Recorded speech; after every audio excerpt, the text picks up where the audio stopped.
નમસ્કાર મિત્રો, મારુતિ ટેક્સટાઇલ પાલનપુર ચેનલમાં આપ સૌનું સ્વાગત છે।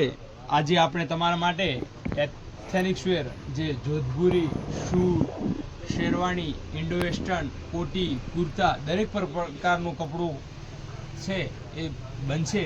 જો આ વસ્તુ બહુ સરસ વર્ક કરેલી વસ્તુ છે, જો હેન્ડવર્કમાં આવશે। જો વસ્તુ બહુ શાનદાર વસ્તુ છે કે જે જો આ વસ્તુ તમે બહુ સરસ વસ્તુ છે। જો તમે એ જો આ વસ્તુ કેટલી શાનદાર વસ્તુ છે। આવા પીસ બન્યા પછી કેટલા શાનદાર લાગે। જો વસ્તુ એટલે આપણે જોધપુરી, ઇન્ડો વેસ્ટર્ન, શેરવાણીનું આવનારા નવા વિડીયો જોવા માટે આપણી ચેનલને લાઇક, શેર અને સબસ્ક્રાઈબ કરવાનું ભૂલશો નહીં। Thank you so much.